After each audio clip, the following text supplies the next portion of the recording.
our time today to help this homeless restaurant, Coffee for Craig's, prep some food and help the homeless people. So let's go inside.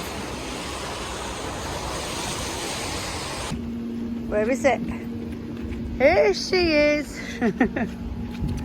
Hi, Risha. Hi, this is Risha and she owns Coffee for Craig's. Can you please give us a tour? Yeah, of course I can. So this is our building. So this is our drop-in part where all the people who visit our building, our guests, come to have a meal every night. So most of our guests are street homeless, so they all sleep on the streets of Manchester.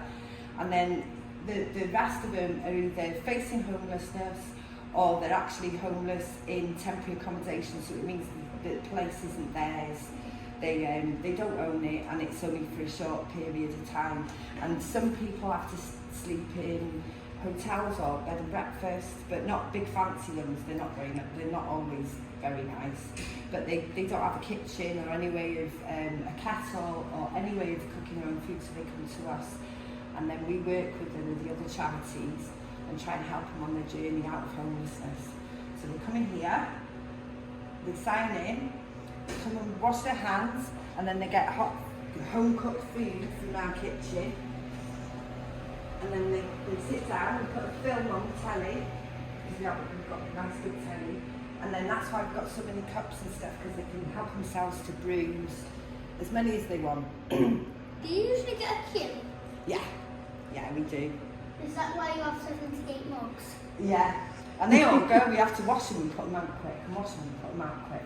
So the most important job in the whole of the drop-in is washing up. Do you want a job? When we do a shift, we open 2 hours a night. So tonight, we're open from 5 p.m. till 7 p.m. And then we have 2 members of staff, and then we have volunteers that come in. We have a medic. So if anyone's ill or injured or anything, the medic can make sure that they're okay, and if they need to go to hospital or anything. So we have people who serve the food, and then people who chat to the guests, and people who check all the tables are clear, and then the staff chat to the guests and see if they need any help. So when we've got enough volunteers, people can have a shower. So this is the drop-in. That's the toilet. This is the food room where we keep all our food, and if we get donated food, and then that's where we get all our meals from, and snacks and stuff for the guys. And then if they go into accommodation or anything like that, we can do a little food parcel for them just to start them off. And then we've got a list of all the food banks they can go to. This is a bit of a private area, so if you need to talk to someone one-to-one, we can talk to them. We've got a barber station, so we've got a barber that comes twice a week to cut people's hairs. And then that's the treatment room that the medics use if anyone needs any sort of treatment. And then we have physio students that come in, chiropodists, people who look at their feet and sort their feet out.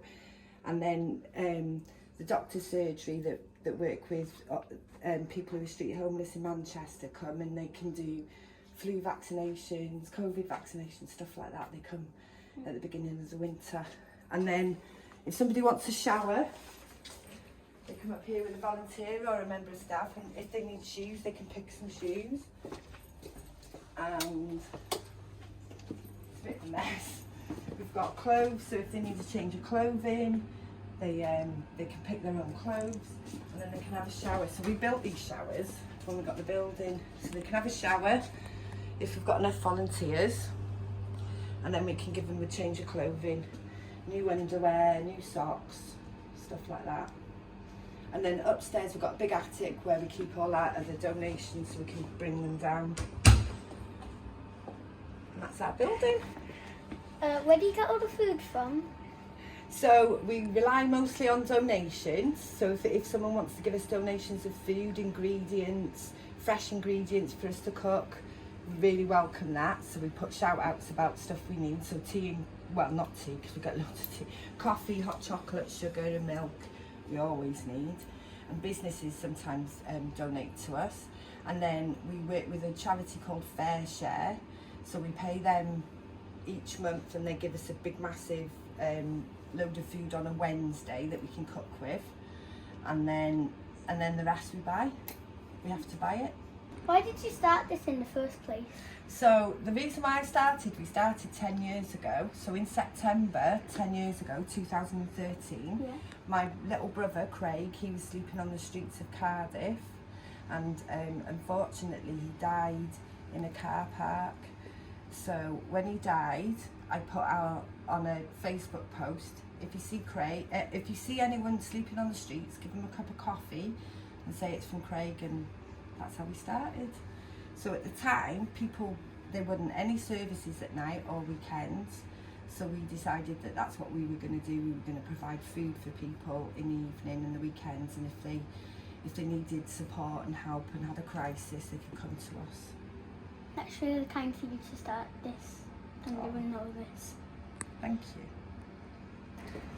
If you want to get in touch with Coffees for Craig and help this amazing charity, just it's above my head.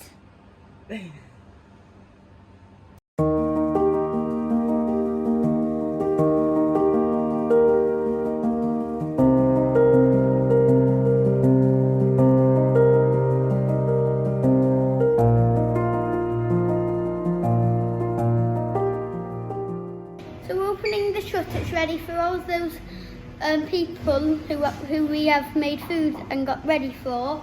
We're opening the shutters for them now, and there's already a line there. Yes, there you go. So they're all ready and they're all hungry. Bye, everyone. Bye.